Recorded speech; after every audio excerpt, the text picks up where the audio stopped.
Welcome back to the Philip DeFranco Show. There is once again a lot we have to talk about today, starting with this. The fallout from Charlie Kirk's killing has turned into a crazy political firestorm with potential dire consequences. You've got Trump and his AG now threatening a free speech crackdown. The FBI director is under fire for bungling updates, with senators today grilling him. And even MAGA allies are lobbing wild accusations about billionaires and backroom threats. You know, where I'll start is with FBI Director Kash Patel, because he faced questions from the Senate today, including about the investigation into Charlie Kirk's death. And he has faced a ton of criticism for how the FBI handled this, especially regarding his social media posts as the search for the suspect was still ongoing. We had him posting that a subject was in custody before then having to walk that back and saying that the subject was released, and many just thinking that it made the FBI look disorganized and that he was sharing information prematurely. But what we saw today is that he opened his remarks by defending the investigation, arguing that the timeline from the shooting to the FBI releasing photos of the suspect to having him in custody was swift, and adding, "It's important that this FBI is transparent as possible without jeopardizing investigations. But I do want to thank the American people especially.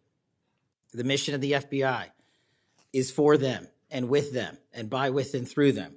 And it's that mission and that ethos that I brought to this investigation and so many others, and that's why that suspect is in custody. We cannot do our job without the American public." But with that, you had a number of senators making it clear they did not like how he handled it, with, for example, Senator Dick Durbin saying, "Director Patel again sparked mass confusion by incorrectly claiming on social media that the shooter was in custody, which he then had to walk back with another social media post.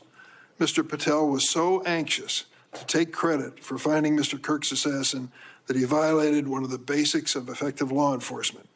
At critical stages of an investigation, shut up and let the professionals do their job." Now with that, you also had others instead asking Patel for more information about the investigation and the alleged shooter. Right in there, you saw things like Patel telling Senator Josh Hawley that the FBI is looking at a Discord chat that he allegedly participated in. And we're also going to be investigating anyone and everyone involved in that Discord chat. Okay, very good. I see the public reports that the Discord thread had as many as 20 additional users. It's a lot more than that, and we're running them all down. Though also, before we move forward, something that Patel is getting a lot of heat for that's not connected to the shooting is what he said here in regards to questioning around Epstein. You've seen most of the files. Who, if anyone, did Epstein traffic these young women to besides himself?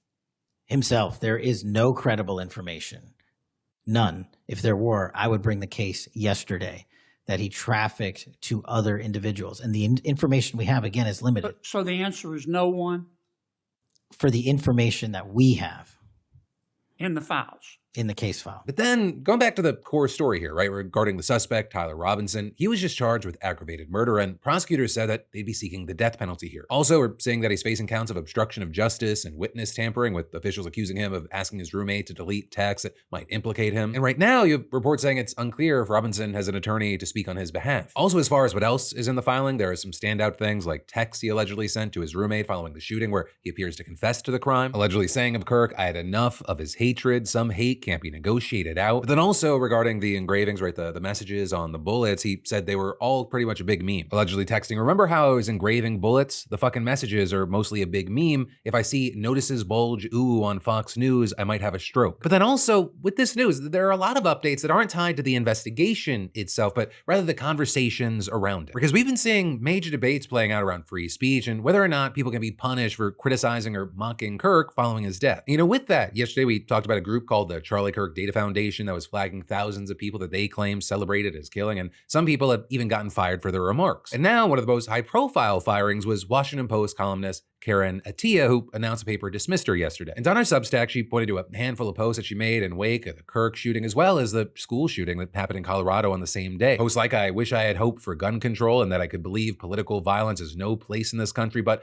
we live in a country that accepts white children being massacred by gun violence, not just accepts, but worships violence." As well as, "For everyone saying political violence has no place in this country, remember 2 Democratic legislators were shot in Minnesota just this year and America shrugged and moved on." You also had some posts seeming to reference Charlie, including one that said, "Part of what keeps America so violent is the insistence that people perform care, empty goodness, and absolution for white men who espouse hatred and violence." Right, and then in the one that used his name directly, there was a reference to him previously saying that, quote, "Black women do not have the brain processing power to be taken seriously. You have to go steal a white person's slot." So there, whether it makes it better or not, you had people saying that it's worth noting that he was speaking about some Black women, specifically not all Black women. Right, and then with all that, you had Attiah claiming that the Washington Post found those posts unacceptable and claimed they endangered the safety of her colleagues and adding, quote, "Charges without evidence, which I reject completely as false. They rushed to fire me without even a conversation, claiming disparagement on race." And so while you've had some rejoicing that she was fired, you've also seen the post facing tons of criticism for the fire. But also, this is a conversation and a situation that has extended past workplaces. And you're seeing articles like the New York Times posting this morning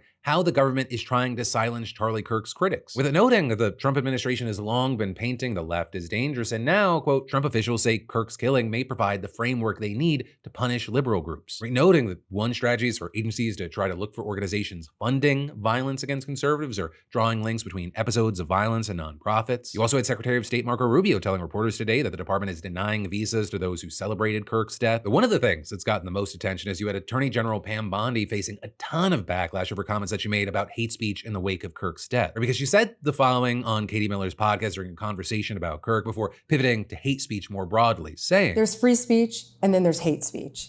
And there is no place, especially now, especially after what happened to Charlie, in our society. We will absolutely target you, go after you, if you are targeting anyone with hate speech, anything. And that's across the aisle. You can't have that hate speech in the world in which we live. And you knew Charlie better than anyone. He would want everyone to unite right now." Right, and then separately, you had Pam Bondi saying on Fox News, "That's horrific. It's free speech, but you shouldn't be employed anywhere if you're going to say that.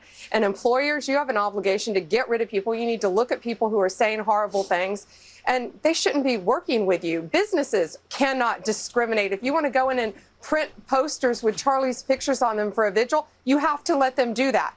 We can prosecute you for that. I have Harmeet Dillon right now in our civil rights unit looking at that immediately, that Office Depot had done that. We're looking at that." And while you had some on the right cheering this on, we also saw people on both sides slamming this, saying things like, someone needs to explain to Ms. Bondi that so-called hate speech, repulsive though it may be, is protected by the First Amendment. She should know this. You even had right-wing Matt Walsh tweeting, "Get rid of her today. This is insane. Conservatives have fought for decades for the right to refuse service to anyone. We won that fight. Now Pam Bondi wants to roll it all back for no reason." And hell, even Charlie Kirk, who it appears that Bondi and others are trying to use to push this stuff through, he just last year spoke out against stuff like this, tweeting, "Hate speech does not exist legally in America. There's ugly speech, there's gross speech, there's evil speech, and all of it is protected by the First Amendment. Keep America free." Now, with all that, you had Bondi later going on Twitter trying to clarify or pivot, writing, "Hate speech that crosses the line into threats of violence is not protected by the First Amendment, saying it's a crime. For far too long, we've watched the radical left normalize threats, call for assassinations, and cheer on political violence. That era is over. We will never be silenced, not for our families, not for our freedoms, and never for Charlie. His legacy will not be erased by fear or intimidation." But based off of what we've seen and what we're even seeing Trump say today, it does not appear that this is about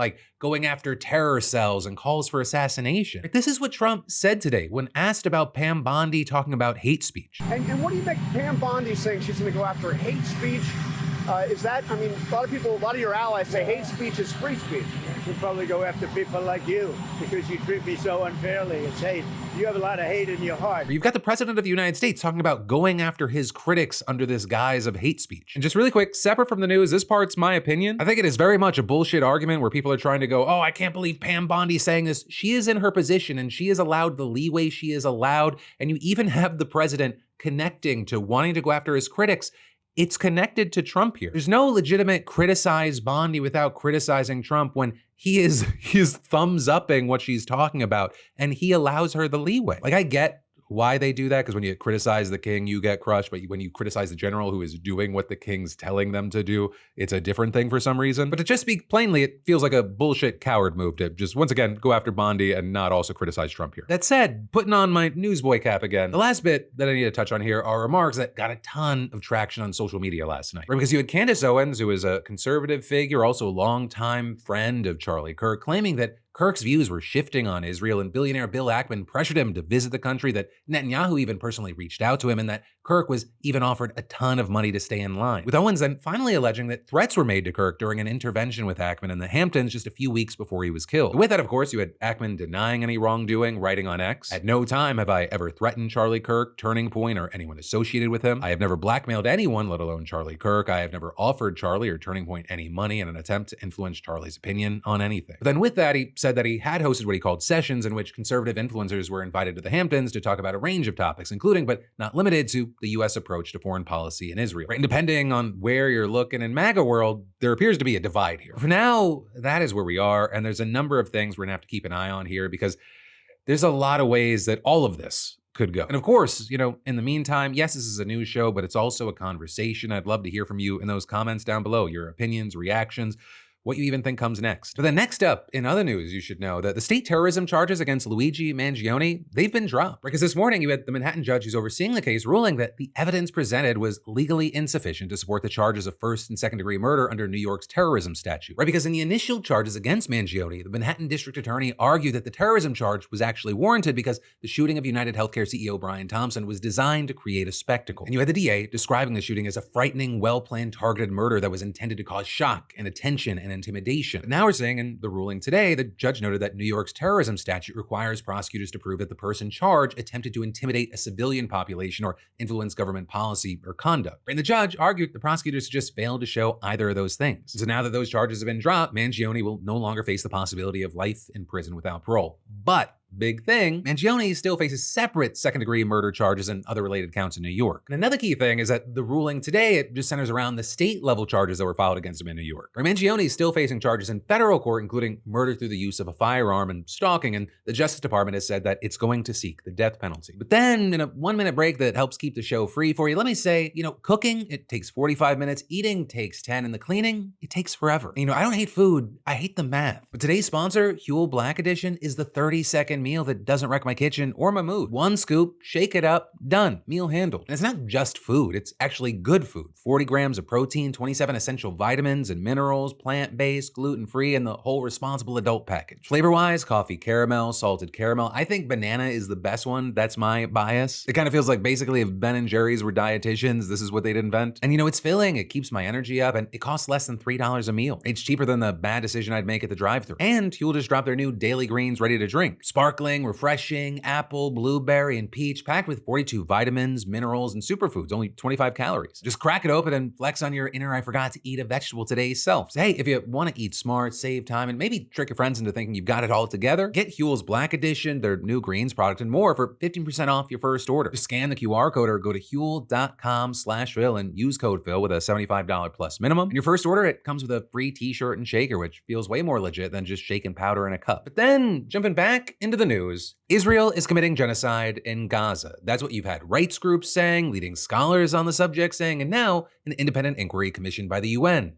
saying. Right? And that is Israel is yet again ramping up its assault on Gaza, with an Israeli official also saying that they have transitioned into the next phase, or the main phase of the plan for Gaza City. And that plan, it appears to be total destruction. You've got Israeli Defense Minister Israel Katz saying in a post on X, Gaza is burning, we will not relent, and we will not go back until the mission is complete. Right? And what we're seeing, it's not surprising. The Israeli cabinet actually approved the plan to take control of Gaza City back in August. And over the past month, while also still launching airstrikes and putting some troops on the ground, Israel has been telling the city's roughly 1 million people to leave and head south to a designated humanitarian zone along the coast. Though a very key thing is that the situation there is as dire as anywhere else. It's overcrowded, there's poor sanitation, and there's a severe shortage of food. In fact, you've got some people who fled Gaza City into these so-called humanitarian zones, finding the conditions so desperate that they turned around and started to head back towards Gaza City in the direction of the falling bombs. Right, though with that, Israel has also attacked designated safe zones dozens of times. But in any case, the people in Gaza City, they've also recently reported an even bigger uptick in what's been described as a heavy bombardment, including a campaign targeting several high-rise residential buildings. We're seeing reports where you have someone saying last night was one of the most terrifying nights, and adding the explosions never stopped. Airstrikes, artillery fire, drones, helicopters, they came from every direction. It felt like the whole city was under fire. And the belief among many is that this air assault, it's a deliberate effort by the Israeli military to intimidate civilians into leaving and clear a path for the troops. However, you've also got the IDF, as well as Prime Minister Netanyahu, claiming without evidence that Hamas uses high rises for its operations. Right? And seemingly believing that's sufficient excuse to kill or displace everyone else living in that building. And with that, you also have them claiming that this is about rescuing the remaining hostages, right? Because there are 48 still being held in Gaza, and at least 20 are believed to be alive. But also a big thing is you have many Israelis, including defense officials, worried that the Israeli assault's going to actually endanger the lives of hostages. And then as far as where the United States is, there's been no pushback, at least publicly. Instead, what you saw was Israel actually announcing that the ground offensive had begun only hours after Secretary of State Marco Rubio had left the country, and then he declined to say whether the U.S. supported the ground offensive, just saying it's their war. Right? And so then also with that, you have some saying that his visit, which involved visiting contentious historical sites, was really aimed at supporting Israel's claims to East Jerusalem. Though officially, it was also there to get answers about the Israeli airstrike last week targeting Hamas negotiators in Qatar, which is a U.S. ally and a country that's acted as a key intermediary in ceasefire and hostage release talks between the two sides, which was a strike that Trump criticized, but also he did nothing about. And with that, you had Rubio just kind of brushing it off, saying, quote, obviously, we're not happy about it. The president was not happy about it. Now we need to move forward and figure out what comes next. Though with that, you also had him suggesting that a diplomatic solution just might not be possible and claiming that while the U.S. is still trying to get a peace deal done, Hamas is, quote,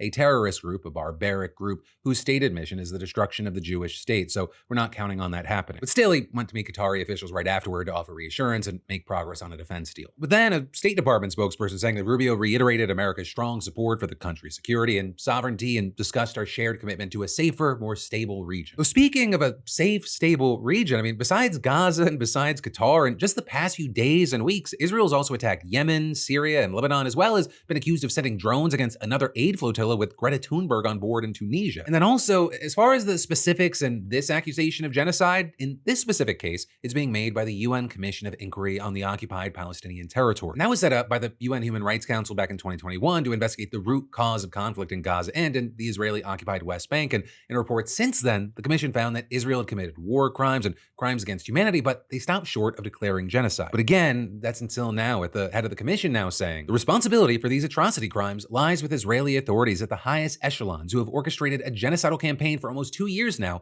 with a specific intent to destroy the Palestinian group in Gaza. And with that, you have words from the guy who led the IDF for the first 17 months of the war not helping out Israel's case. Right? Because while speaking to residents of a community that fought off Hamas attackers 2 years ago, he said that more than 200,000 Palestinians, more than 10% of Gaza's pre-war population, have been killed or injured since the war began. And that number is notable because it's roughly on par with the figures that were provided by Gaza's health ministry, which Israeli officials have frequently dismissed as Hamas propaganda, though those figures have also been called reliable by international humanitarian agencies. And similarly, while Israel's claim that as many as half of those killed have been Hamas militants, the country's own military intelligence, it reportedly has data indicating that as of May, more than 80% of the dead had been civilians. But also, with that, I should know, right, the military commander, he wasn't saying this because he felt bad about it. You actually had him suggesting he wished all of this happened sooner, saying this isn't a gentle war. We took the gloves off from the first minute, sadly not earlier. And then, well, he claimed that the IDF operates according to international humanitarian law. He also reportedly said that legal advice had never affected his or his immediate subordinates' military decisions. Right, saying not once has anyone restricted me. And he also reportedly suggested that the main purpose of Israel's military lawyers was convincing the rest of the world of the legality of the IDF's actions. But ultimately,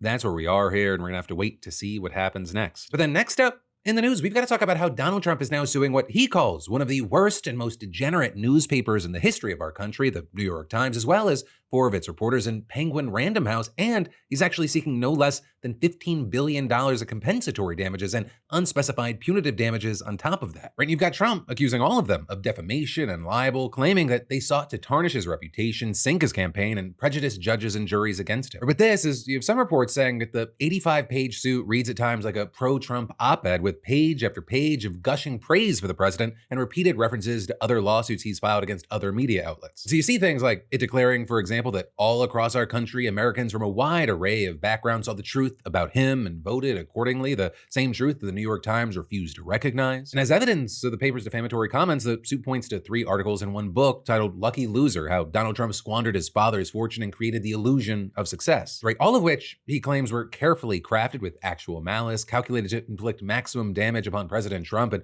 all published during the height of a presidential election. The lawsuit claiming the reporters knew their work was filled with repugnant distortions and fabrications, but they published them anyways because they could not accept President Trump's win in 2016 and could not fathom his winning again by a landslide. And so instead, the lawsuit claims they started with a desired narrative, then falsified, distorted, and manipulated facts, while otherwise accurate information was and remains available. Right in the suit, it disputes a number of specific claims, and I'm not going to go through all of them, but the bulk of the criticism, it's aimed at the narrative that Trump achieved his success essentially through family inheritance, fraud, and a series of lucky breaks. But the lawsuit counters that Trump actually earned his money and fame through a mix of unique charisma, business savvy, and just sheer brilliance, and that the reporters knew or should have known this truth. Also, while it's not included as evidence, the suit targets the Times' editorial board's endorsement of Kamala Harris and calling it deranged. All of which is why the suit concludes, today, the Times is a full-throated mouthpiece for the Democrat Party. The newspaper's editorial routine is one of industrial-scale defamation and libel against political opponents, As such, the Times has become a leading and unapologetic purveyor of falsehoods against President Trump. Now, apparently in October, Trump's lawyers, they sent the Times and Penguin Random House, which published the Lucky Loser book, cease and desist letters, and now, thanks to the lawsuit, we can actually see their responses. So you've got the Times' newsroom lawyer apparently writing, little needs to be said about the rest of your letter, which is principally a litany of personal complaints about the New York Times and its reporters, punctuated with falsehoods and premised on the deeply troubling notion that anyone who dares to report unfavorable facts about a presidential candidate is engaged in sabotage as opposed to, say, contributing to the free exchange of information and ideas that makes our democracy possible. Right? And then Penguin Random House, they simply responded, the fact that the authors of the book do not share your favorable view of your client's career does not provide the foundation for a defamation claim. And by and large, what you're seeing is that legal experts are agreeing with that, because not only does Trump have to prove that the statements made about him are false, he has to prove actual malice, meaning that the defendants knew that the statements were false or acted with reckless disregard for their truth. As many have noted, publishing an op-ed, reporting claims made by sources, and endorsing a candidate are all clearly First Amendment protected activities. But of course, Trump disagrees, and in fact, he put forth his case in a Truth Social post, which, just buckle up, read, I view it as the single largest illegal campaign contribution ever. Their endorsement of Kamala Harris was actually put dead center on the front page of the New York Times, something heretofore unheard of. The quote, Times is engaged in a decades-long method of lying about your favorite president, me, my family, business, the America First movement, MAGA, and our nation as a whole. I am proud to hold this once respected, quote, rag responsible, as we are doing with the fake news networks such as our successful litigation against George Slopadopoulos. It's like George Slopadopoulos, ABC, Disney, and 60 Minutes, CBS, Paramount, who knew that they were falsely smearing me through a highly sophisticated system of document and visual alteration, which was, in effect, a malicious form of defamation and thus settled for record amounts. The New York Times has been allowed to freely lie, smear, and defame me for far too long, and that stops now. Right, also, notably with this is not the first time that he has sued the Times for defamation. The first was back in 2020 for an op-ed arguing that there was a quid pro quo between the Trump campaign and Russia, and then in 2021 for an investigation into his finances, which was done by two of the same reporters in the newest suit. And what you saw was that judges in both cases ultimately dismissed them as unconstitutional. And also, something important here is that even more recently, Trump has threatened to sue the Times, including last week for its reporting on the Epstein birthday letter, and in June for its reporting on the bombing of Iran. But ultimately, as far as where the New York Times stands on this, after the lawsuit, you had the paper standing tall, writing in a statement, the New York Times will not be deterred by intimidation tactics. We will continue to pursue the facts without fear or favor and stand up for journalists' First Amendment right to ask questions on behalf of the American people. But ultimately, we're gonna have to wait to see how this plays out, especially because it is very important to see who is kind of acquiescing when the Trump administration is cracking down or threatening, right? And who is deciding to stand firm and actually stand up for what they believe. Especially as you have many legal experts saying that a number of the claims have no merit and it's really just a harassment campaign. And then I've got even more news for you in just a minute, but first let me say, my buddy downloaded today's sponsor, Rocket Money, and found out he's still paying for his ex's streaming service. Which I gotta say, nothing like funding your ex's late night binges when trying to move on. Rocket Money is like the financial detective that lives in your pocket. It's the personal finance app that helps find and cancel your unwanted subscriptions, monitors your spending, and helps lower your bills so you can grow your savings. They show all your expenses in one place, and they help cancel the ones you don't want with just a few taps, which is the second feature my buddy used. No guilt, no 20 minutes. Are you sure you want to cancel? Nightmares. Plus, Rocket Money builds custom budgets based on how you actually spend, not how you pretend to spend. Also, savings goals, it'll help stash money aside at the right time each month. And they'll even go and negotiate your bills so you don't have to. Also, you get alerts if bills spike, if you're close to overspending, or even when you're doing awesome. And all of this is Rocket Money has over 5 million users and has saved a total of $500 million in canceled subscriptions, saving members up to $740 a year when using all of the app's premium features. So hey, cancel your unwanted subscriptions and reach your financial goals faster with Rocket Money. Just go to rocketmoney.com/PDS today. That's rocketmoney.com/PDS, rocketmoney.com/PDS. But then next up, in the news today, we should talk about how Team Trump is sanitizing, whitewashing American history. Right, that is what you have many saying is national parks are pulling down information about slavery, and Pete Hegseth is trying to restore the names honoring Confederate leaders to military bases. And I'll start with the national park because you're seeing reports now that multiple national parks across the country are removing signs and exhibits related to slavery. And you've got anonymous sources, because they haven't been okayed yet to talk to the media about this, saying that these removals are meant to align with an executive order signed by Trump earlier this year. Because back in March, with Trump signing that order titled Restoring Truth and Sanity to American History. And while, a big part of that, it focused on the Smithsonian specifically, which, we talked about numerous times over the past couple of months, Trump also directed the Interior Department to make sure that all public monuments, statues, memorials, etc. do not, quote, inappropriately disparage Americans past or living. And immediately, you had officials ordering agency employees to report anything. I'm talking signs or even stuff in the gift shop that might be out of compliance. And with that, you had a spokesperson defending the department's review, saying interpretive materials that disproportionately emphasize negative aspects of U.S. history or historical figures without acknowledging broader context or national progress can unintentionally distort understanding rather than enrich it. And well, now, some of what we're seeing regarding recent removals include those happening at Harper's Ferry National Historic Park in West Virginia. Right, and that is where abolitionist John Brown led a raid seeking to arm slaves for a revolt. And according to documents that were reviewed by the Washington Post, Harper's Ferry staff flagged more than 30 signs that highlight information potentially in violation of Trump's policy. And these things included racial discrimination and the hostility of white people towards people who were formerly enslaved. And you've got these sources saying that now that a Park Service official marked those signs as out of compliance, staff at Harper's Ferry are expected to cover up or remove those signs entirely. Right, and that's also as Philadelphia's Independence National Historical Park, where the Declaration of Independence was signed, was called out in Trump's order specifically for corrosive ideology. Right, because this park includes the president's house site, where George Washington served as president and where he also kept slaves. And according to reports, staff had been informed that some of the information included in the president's house site does not comply with Trump's order. Right, and that it's been met with some pushback, including from the Independence National Historical Park's former superintendent of 15 years, who said that trying to remove slavery from the president's house exhibit would fundamentally change the nature of the site. Though possibly the most talked about order for removal is centered on scourged back, which is a photo that was taken back in 1863 of a formerly enslaved man with his back to the camera displaying the scars that he received before escaping slavery. The man in the photo was likely named Peter Gordon, and according to historians, his picture was widely shared at the time that it was taken. It's said that northern audiences were shocked at the horrors experienced by slaves demonstrated just in this one picture. And you have scholars saying that the bodies of enslaved people like Peter Gordon revealed to them realities they had never seen with their own eyes before, and in many cases, it altered their political opinions about the need to defeat the Confederacy and preserve the Union. And then actually, this perfectly ties into the next thing.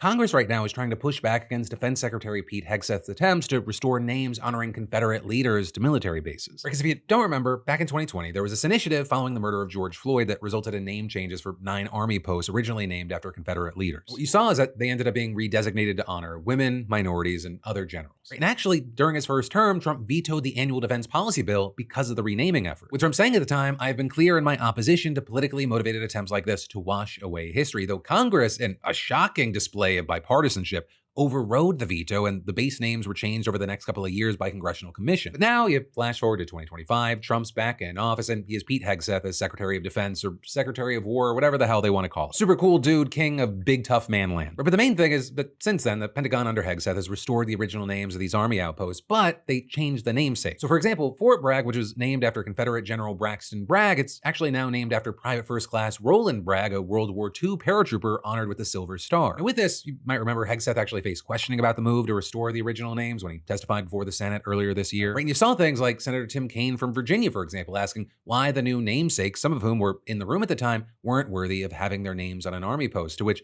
Hegseth replied, "This is about restoring all bases to their original names because we're not about erasing history." Now, you're seeing Congress inching towards another bipartisan agreement to undo the undo and restore the changed names from post-2020, at least in part, because you have the National Defense Authorization Act passing the House last week, and in it, there's a measure that, if passed by the Senate, will block Hegseth's name reversal efforts entirely. And then actually in the Senate, there's a defense policy bill that hasn't been voted on yet, but it includes a measure that would block Hegseth from renaming 3 bases in Virginia. And that is, there are also reportedly senators from Georgia looking to include Army posts in their state as well. Now that bill, it could be voted on later this week, or, it could skip the vote entirely, and the 2 chambers could begin working on a compromise version that'll lead to a vote later this year. And this is something to keep an eye on, because this is kind of a rare moment of bipartisanship that we're really not seeing at this time. And well, it brings us to the end of this video. You've got even more just a click away, because you've got my newest podcast right here for you, one with Preston Stewart and the newest one with Maryland Governor Wes Moore. I've even got links in the description for you for Spotify, Apple Podcasts, YouTube, and wherever else you prefer to get filled in. But whatever you do, let me just say thank you for watching. I love yo faces, and I'll see you right back here tomorrow.